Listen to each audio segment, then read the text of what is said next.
Corona संक्रमण को लेकर एक बार फिर भाजपा और कांग्रेस आमने सामने हैं। इस बार राहुल गांधी की सलाह पर सियासत गरमाई है। कांग्रेस के पूर्व अध्यक्ष राहुल गांधी ने श्वेत पत्र जारी करते हुए कोरोना को लेकर केंद्र सरकार को सलाह दी, जिसमें दूसरी लहर में रही खामियों के साथ साथ तीसरी लहर से पहले तैयारियों को लेकर अलर्ट भी किया। राहुल ने इस दौरान कोरोना की संभावित तीसरी लहर को लेकर सरकार को चेताया। राहुल ने कहा कि पहली लहर के दौरान ही वैज्ञानिकों ने दूसरी लहर की बात की थी, लेकिन फिर भी सरकार की तैयारी उस हिसाब से नहीं रही। आज भी हम वहीं खड़े हैं। दुनिया को पता है कि तीसरी लहर आने जा रही है। हम चाहते हैं कि सरकार को तीसरी वेव के लिए पूरी तैयारी करनी चाहिए। श्वेत पत्र के पीछे हमारा यही लक्ष्य है। पूरा देश जानता है कि थर्ड वेव आने जा रही है। वायरस म्यूटेट कर रहा है और थर्ड वेव आएगी। और इसीलिए हम एक बार फिर कह रहे हैं कि सरकार को थर्ड वेव के लिए पूरी तैयारी करनी चाहिए। जो रिक्वायरमेंट्स हैं, हॉस्पिटल बेड्स की रिक्वायरमेंट्स हैं, इंफ्रास्ट्रक्चर की रिक्वायरमेंट्स है, ऑक्सीजन की रिक्वायरमेंट है, दवाइयों की रिक्वायरमेंट है, जो सेकंड वेव में नहीं की गई थी, उनको थर्ड वेव के लिए बिल्कुल करना चाहिए।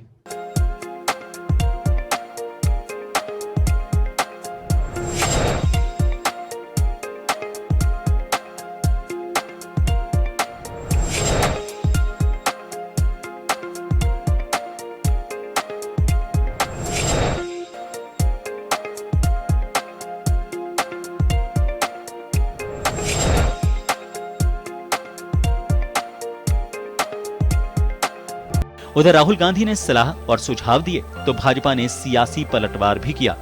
केंद्रीय स्वास्थ्य राज्य मंत्री अश्विनी चौबे ने तो यहां तक कह दिया कि राहुल गांधी जनता को गुमराह करने का काम करते हैं और देश में भ्रम फैलाते हैं।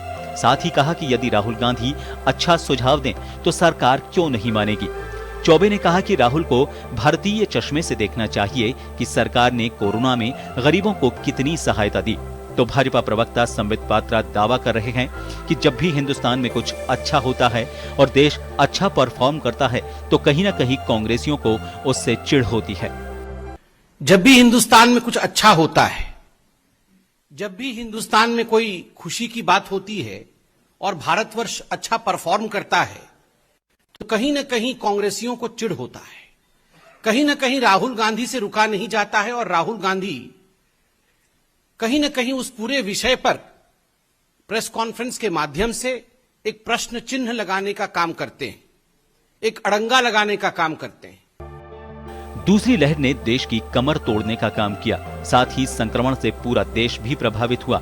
ऐसे में कांग्रेस की ओर से श्वेत पत्र जारी करते हुए तीसरी लहर से पहले केंद्र को सुझाव दिए गए, लेकिन सुझावों के साथ ही एक बार फिर से सियासत ने जोर पकड़ लिया है। ब्यूरो रिपोर्ट, जन टीवी।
नमस्कार जंटी में स्वागत है आपका। मैं हूं योगेंद्र, आप देख रहे हैं खास खबर।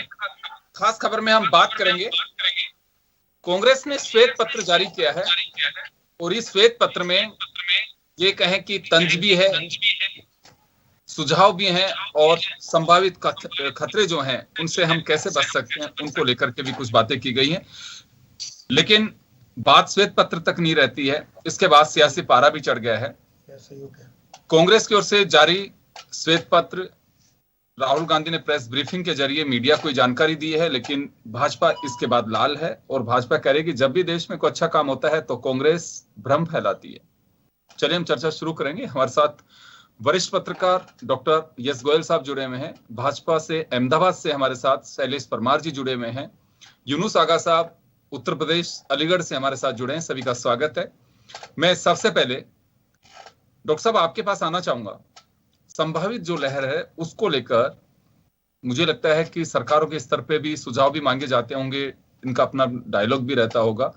राहुल गांधी ने सुझाव भी दिए हैं, 4 सुझाव दिए हैं कि ऑक्सीजन की सप्लाई बढ़े, इंफ्रास्ट्रक्चर गांव तक मजबूत हो और दूसरी लहर में जो कमियां रही उसे दुरुस्त किया जाए और सभी राज्यों को समान मदद मिल सके।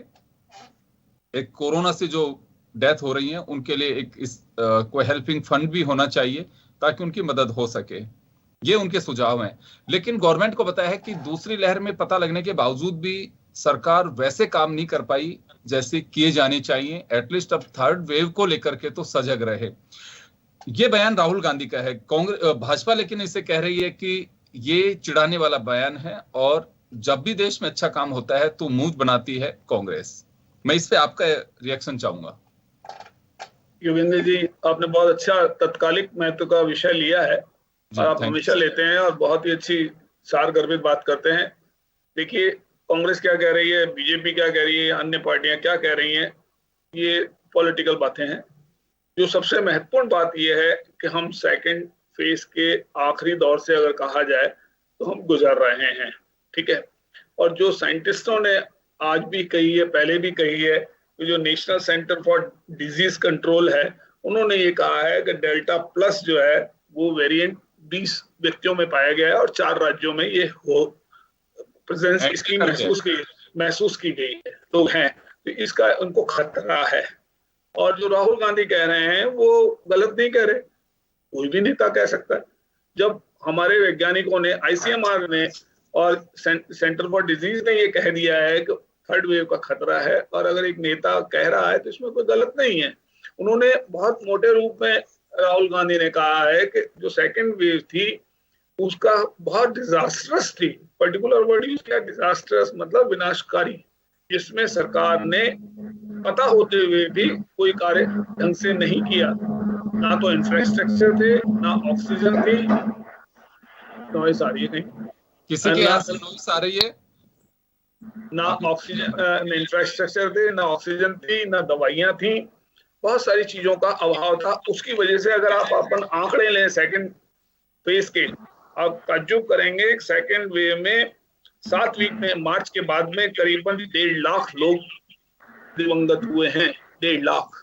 और जो टोटल फिगर है दिवंगत का वो है फर्स्ट और सेकंड का मिलाकर के 3.77 लाख। और जो टोटल इन्फेक्शियस पेशेंट्स हुए हैं वो 2 करोड़ 95 लाख हुए हैं। तो आधे से ज्यादा सेकंड वेव में हुए हैं और थर्ड वेव की संभावना है। तो ऐसी स्थिति में राहुल गांधी ने व्हाइट पेपर जारी किया। ये तो बहुत अच्छा किया उन्होंने व्हाइट पेपर जारी किया, वरना तो जो अपोजिशन में बैठता है वो हमेशा ब्लैक पेपर जारी करता है। ब्लैक पेपर जारी करता है। इन्होंने व्हाइट पेपर जारी किया है और अच्छी बातें उसमें संभावनाएं व्यक्त की हैं। उन्होंने कहा ये विनाशकारी होगा, ये सेकंड से भी थर्ड जो है बहुत ज्यादा विनाशकारी होगा। इसके लिए उन्होंने 4 पिलर्स की जो आवश्यकता है वो प्रतिपादित की है।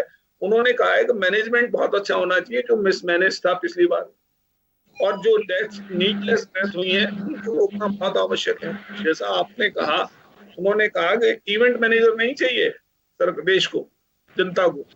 एक्चुअल इंफ्रास्ट्रक्चर चाहिए, हॉस्पिटल चाहिए, बेड चाहिए, ऑक्सीजन चाहिए, मेडिसिन चाहिए। इसकी सप्लाइयां जो है वो इंश्योर करिए, तब काम बनेगा।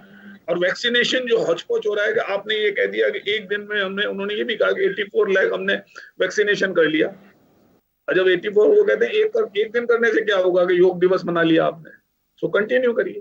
तो इस तरह की बहुत सारी चीजें हैं जो उन्होंने बहुत हाईलाइट किया। अपोजिशन तो बहुत कुछ कह सकता है, उनको अधिकार है कहने का, पर जो मूल बात है, अगर एक अपोजिशन लीडर, एक अपोजिशन पार्टी जो मानी हुई पार्टी है दुनिया में, कांग्रेस, अगर उसने कोई चीज श्वेत पत्र जारी किया तो उसका मतलब होना चाहिए, उसको सीरियसली हमें ग्रहण करना चाहिए, बल्कि जो कांग्रेस शासित प्रदेश हैं उनको उसको फॉलो करना चाहिए। मेरा ये बिल्कुल बिल्कुल। शैलेश वर्मा साहब, आपके पास आना चाहूंगा। व्हाइट पेपर पहली बार जारी नहीं हुआ है, बीजेपी ने भी कई बार ब्लैक एंड व्हाइट, जैसे अभी कहा भी डॉक्टर साहब ने कि चलिए तो अच्छी बात है कि व्हाइट पेपर जारी किया है, ब्लैक पेपर जारी नहीं किया है इसमें। लेकिन जो सुझाव हैं, क्योंकि किसी भी मीटिंग्स में डायलॉग के जरिए मांगे जाते हैं, और अपोजिशन के नेताओं के पास में क्या होता है, सुझाव होता है, या अगर गलत लगता है कहीं तो उसका विरोध किया जा सकता है। बीजेपी को ऐसी क्या चीज लग रही है इसमें कि कहा जा रहा है कि कांग्रेस जीतती है जब भी विकास की चीजें होती हैं, इसने जो कहा है ये सारी चीजें सुझाव दिए हैं, तो सुझाव में भी आपत्ति क्या हो सकती है? पहले तो आपने इस विषय पर डिबेट की, बहुत बहुत कांग्रेचुलेशन, ये जनता का मुद्दा था और आपने डिबेट की। मगर कांग्रेस के राहुल गांधी जी ने श्वेत पत्र आज जारी किया है, व्हाइट पेपर जारी किया है, वो मैंने सुना। बाद में संदीप पात्रा जी ने उनका आंसर दिया, वो भी मैंने सुना। मगर कांग्रेस के राहुल गांधी जी सिर्फ व्हाइट पेपर जारी करना, श्वेत पत्र जारी करना, इन बातों में ही लगे रहते हैं, मगर उनको ये पता नहीं है कि आज आज और कल दोनों दिन, आज भी इतना वैक्सीनेशन हुआ, कल 89 लाख, उसको तो एप्रिशिएट किया उन्होंने, लोगों ने उसको एप्रिशिएट किया है कि बहुत अच्छी बात है, एक अच्छी सूचना है, ये अच्छी बात कही है उसकी कि 85 लाख लोगों का वैक्सीनेशन एक दिन में हुआ, उससे तो एप्रिशिएट किया उन्होंने, खारिज नहीं किया, अच्छा बताया। तो अच्छा बताया, फिर भी श्वेत पत्र व्हाइट पेपर जारी किया है, वो अच्छी बात नहीं है। इसीलिए कि राहुल गांधी अच्छे नहीं है, सुझाव जो दिए जा रहे हैं। राजस्थान में कितने लोग की डेथ हुई है, पंजाब में कितने लोग की डेथ हुई है, उसके लिए भी कुछ करना चाहिए। ये कोरोना है, वो मानव जात के लिए महामारी है, कोई एक व्यक्ति, कोई एक डिस्ट्रिक्ट, कोई एक स्टेट या कोई एक कंट्री या कोई एक वर्ल्ड के लिए नहीं है, पूरे वर्ल्ड के लिए है, पूरे वर्ल्ड के लिए ये घातक है, मानव जात के ऊपर खतरा है। इसके ऊपर जो हंसी उड़ाने वाले श्वेत पत्र जाहिर किए, मुझे लग रहा है कि राहुल गांधी जी को पंजाब के बारे में भी सोचना चाहिए कि पंजाब में वैक्सीन दी, कितनी वैक्सीन बिगड़ी है वो भी देखना चाहिए। राजस्थान में वैक्सीन जो दी है, वो वैक्सीन आई है, उनमें से कितनी वैक्सीन दी और कितनी वैक्सीन बिगड़ी है, उनके ऊपर भी कुछ बोलना चाहिए था, उनका भी आंसर देना चाहिए था। मगर राहुल गांधी जी ने ये जो व्हाइट श्वेत पत्र जारी किया है, वो हम उनको स्वीकारते हैं, मगर उनको ये भी सोचना चाहिए कि उनके केंद्र राज्य जो है, स्टेट है, वहां कैसी हालत। शैलेश परमार साहब, वापस आ रहा हूं आपके पास में। यूनुस आगा साहब हमारे साथ उत्तर प्रदेश से जुड़े हुए हैं। आगा साहब, आपके पास आना चाहूंगा। दो बातें हैं, एक तो अभी आपने सुना बीजेपी स्पोक्स पर्सन के जो आरोप हैं वो, और दूसरा अभी डॉक्टर साहब ने एक सवाल उठाया है कि एटलीस्ट कांग्रेस शासित राज्यों को तो इन तमाम चीजों को फॉलो करना चाहिए। देखिए, मैं आपको ये साफ साफ बता दूं कि बीजेपी का जिस तरह से प्रतिक्रिया आई है श्वेत पत्र के ऊपर, वो सीधा दिखाती है कि ये लोकतंत्र में विश्वास नहीं रखते। लोकतंत्र में विपक्ष का एक महत्व होता है, और विपक्ष ने अगर कोई सुझाव दिया है तो बीजेपी को उसे सही से लेना चाहिए, वो सारे प्रयास करने चाहिए जो उन्होंने पहले नहीं किए। अगर आप कोविड काल को देखें, जो प्रथम चरण में जो कोविड काल ने जो प्रलय ढाया देश के अंदर, तमाम लोगों की मौतें हुई, उसमें भी सरकार की लापरवाही का साफ साफ नजारा था, जिसके कारण तमाम लोग उसकी जद में आए और तमाम मौतें हुई। और इसके अंदर सरकार की लापरवाही पूरी तरह से थी। अनियोजित लॉकडाउन, उसके बाद अप्रवासी मजदूरों को जिस तरह से सताया गया, परेशान किया गया, और वो पूरा प्रकरण आपके सामने है। और जब कोविड आ चुका था और जहाज चालू थे, वहां पर आपने एयरपोर्ट पर तमाम लोगों को बाहर से आने दिया, वो सारी व्यवस्थाएं पूरी चौपट थी। चलिए, प्रथम चरण में आपने तबाही का मंजर देश के अंदर देखा, लेकिन दूसरे काल में जब आपके पास 8 से 9 महीने का समय था और सबको ये पता था कि ये दूसरी बार फिर आएगा कोरोना, तो उसके बावजूद इस नाकारा सरकार ने, इस मोदी सरकार ने कोई व्यवस्था नहीं की, व्यवस्थाओं से मुंह चुरा लिया। और व्यवस्थाओं से मुंह चुराना तो दूर, ये जाकर के चुनाव लड़ रही थी। यूपी के अंदर पंचायत चुनाव हो रहे थे, लोगों को 5 राज्यों के चुनाव में ढकेल कर ये सरकार ने दिखाया। और ये क्या तस्वीरें आपके सामने, गंगा में तैरती हुई लाशें, चील, कौवे, गिद्ध पार्थिव शरीरों को खाते हुए, ये क्या दिख नहीं रहे? ये भाजपाइयों की आंखों में हो क्या गया है? ये क्या इतने संवेदनहीन हो चुके हैं? अब तीसरे चरण में जब आपने द्वितीय चरण में कोई काम नहीं किया, तो तीसरे चरण के आने की आशंका तो तमाम साइंटिस्ट ने दी है, तमाम डिजीजेस के जो एजेंसियां हैं उन्होंने दी है। ये संभावित है कि ये तीसरा चरण अक्टूबर के आसपास आ सकता है। आगा साहब, लेकिन ये पूरे देश के सामने है। अभी डॉक्टर साहब ने एक सवाल खड़ा किया कि कांग्रेस शासित रूलिंग जहां पार्टी है अभी आपकी जिन स्टेट्स में, वहां तो ये सब चीजें लागू की जानी चाहिए। देखिए, मैं आपको अभी बता रहा हूं, 1 मिनट आप रुको दें, कि भाई तीसरे चरण की आशंका जो है, जो संभावित है कि कोरोना का प्रलय आएगा और उसमें बच्चों के ऊपर भी हो सकता है, तो इस सरकार ने तीसरे चरण की तैयारी में किया क्या अभी तक? भाई द्वितीय चरण तो समाप्त हो चुका, अब तीसरे चरण के में कोई काम ये सरकार करती दिख नहीं रही है। ना ऑक्सीजन बेडों की व्यवस्था करती दिख रही है, ना आईसीयू, ना वेंटिलेटर, कोई तो भाई राहुल गांधी जी ने सुझाव दिया है इन सब की तैयारी करो, देश के लोगों की जान बचानी है। तुम 2 बार फेल हो चुके, कहीं तीसरे बार खुदा न करे कि बहुत बड़ा प्रलय आ जाए, इसकी आशंका को देखते हुए माननीय राहुल गांधी जी ने अपने सुझाव दिए हैं, उसको बहुत अच्छे से लेना चाहिए। तीसरे चरण की कोई तैयारी सरकार की दिख नहीं रही है। जो कहीं मुझे आशंका है, और तमाम जो साइंटिस्ट कह रहे हैं उसके बिना पर मैं ये कह रहा हूं कि इसके अंदर ये चांसेस हैं कि वो और द्वितीय लहर से भी कहीं ज्यादा प्रलय ना हो जाए। और अगर ये बात कहते हैं पूरी मानवता के ऊपर है, पूरे दुनिया में है, लेकिन बताओ कि द्वितीय चरण के अंदर दुनिया में कितना लॉस हुआ और हमारे देश में कितना हुआ? तुम्हारे नाकारापन की वजह से देश के अंदर 4 लाख के करीब आधिकारिक मौतें हुई हैं। इसके जिम्मेदार तुम हो और भाजपा के सरकार हो। चले, मेरा डॉक्टर साहब ने एक सवाल खड़ा किया, आगा साहब जी डॉक्टर साहब ने एक सवाल खड़ा किया था कि कांग्रेस शासित राज्य जो हैं, एटलीस्ट वहां तो तैयारी करनी चाहिए। देखिए, स्टेट की अपनी रिस्पॉन्सिबिलिटी है और जरूर करेंगे और अच्छा करेंगे, लेकिन जो केंद्र अपनी जिम्मेदारी, जिसको वैक्सीनेशन की जिम्मेदारी खुद को लेनी चाहिए थी, क्यों नहीं लिया? क्यों राज्य सरकारों के ऊपर खेल रही है? क्यों वैक्सीनेशन में अभी तक आप देखिए दुनिया में सबसे कम प्रतिशत हमारे देश के अंदर वैक्सीनेशन हुआ। ये मोदी सरकार की लापरवाही। ये तो वैक्सीन बेच रही थी, ये दुनिया में बेच रही थी वैक्सीन, अपने देश को लेके लोगों के लिए वैक्सीन की व्यवस्था नहीं की इसने। ये तो सरकार नहीं, साहूकार है। इसने ऑक्सीजन का एक्सपोर्ट डबल कर दिया जब द्वितीय चरण आने वाला था।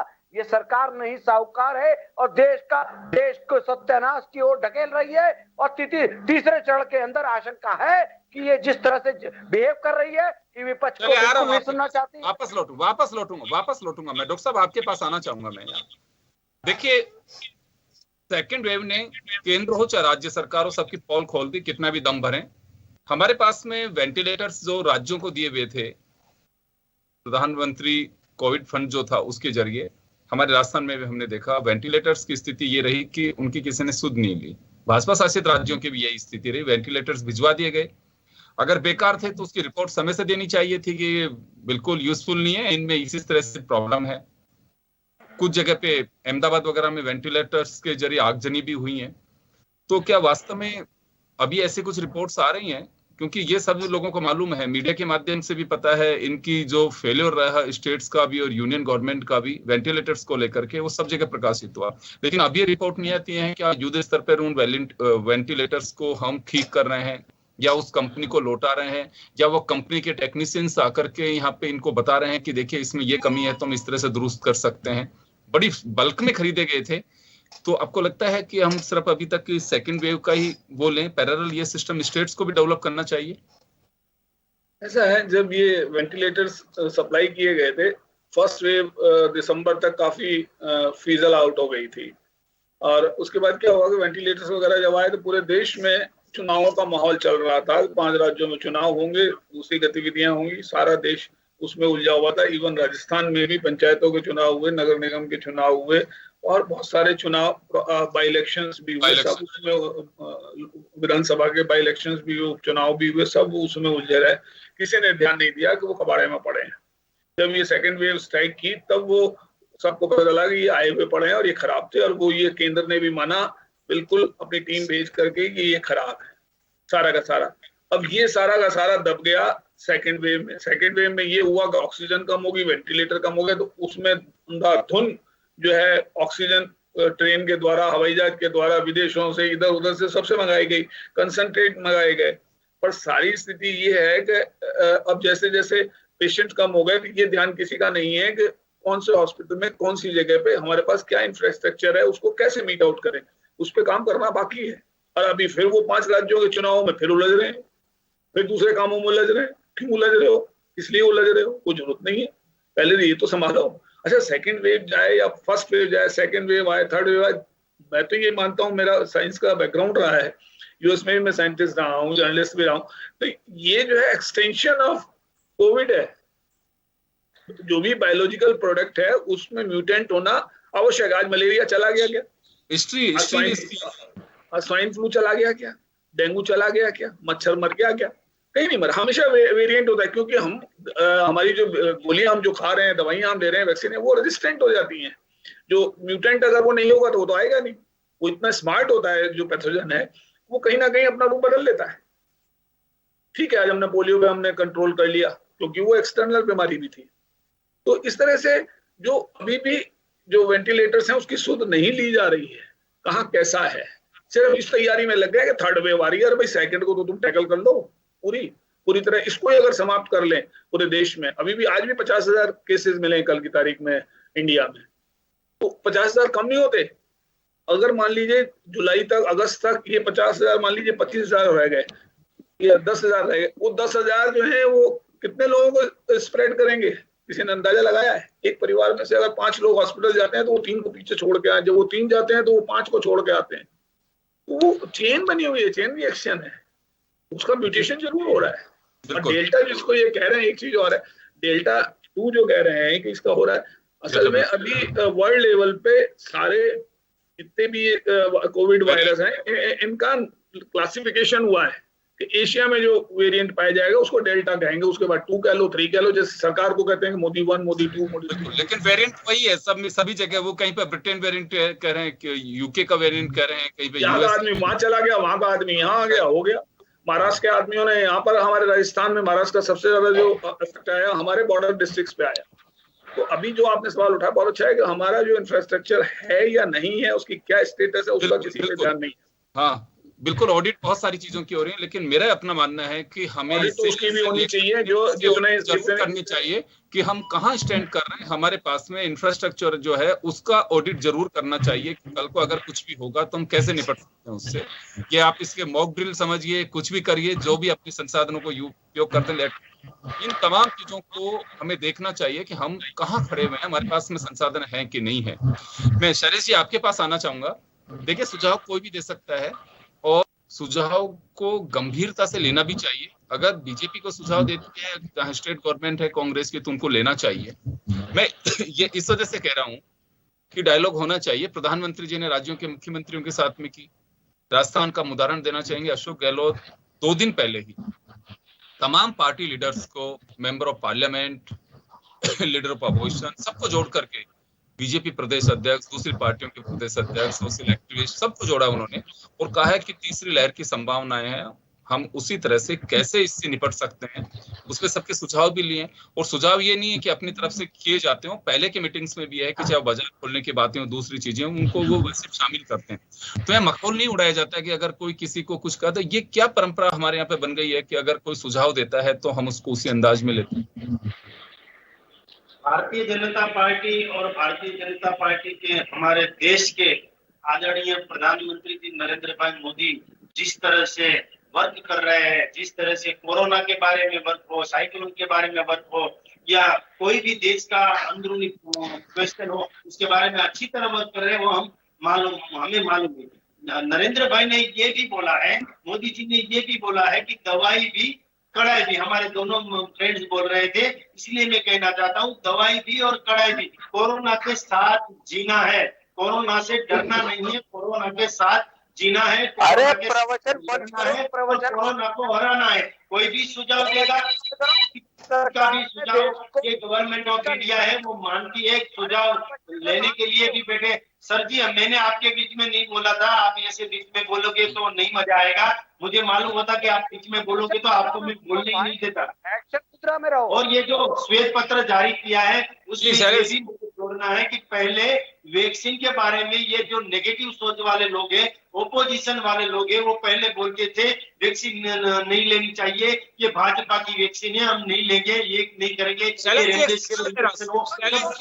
जितने केसेस आते थे उससे भी कम आज केसेस हो गए हैं। वही दिखाते हैं कि गवर्नमेंट ऑफ इंडिया ने क्या है, स्टेट ने काम किया। मैं ये नहीं बोलता कि भारतीय जनता पार्टी के जो स्टेट है उन्होंने काम किया है, कांग्रेस के स्टेट है, आम आदमी पार्टी के स्टेट है, सभी स्टेट ने काम किया है। और आज का कोरोना जो है वो कम से कम हार गया। यार ये बीजेपी लगातार ये बात कह रही है कि कांग्रेस ये कह रही है कि भाजपा की वैक्सीन है। पहले ये कहा गया कि सोनिया गांधी, राहुल गांधी, प्रियंका गांधी क्यों वैक्सीन से बच रही है, तो सोनिया गांधी ने कहा कि मुझे सेल्फी का शौक नहीं है, दोनों वैक्सीन मेरी लग चुकी हैं। और कांग्रेस के लिए लगातार कांग्रेस लीडर्स कह रहे हैं कि किसका बयान आप कह रहे हैं जिसे कोट करके लगातार बीजेपी कहती है, किस नेता ने कहा कांग्रेस के ने कि ये भाजपा की वैक्सीन है, ये तो देश की वैक्सीन है। देखिए, भाजपा का मतलब है कांग्रेस शासित जो कांग्रेस के साथ जुड़े जो पार्टी हैं उन्होंने भी कहा था, वो उत्तर प्रदेश से भी बोला था, उत्तर प्रदेश से भी ये भाजपा की वैक्सीन है, हम नहीं लेंगे। अरे बड़का झूठा पार्टी के सदस्य, शर्म करो। ये सब अखिलेश यादव जी भी बोले थे हम ये भाजपा की वैक्सीन है, नहीं लेंगे। ऐसा बोले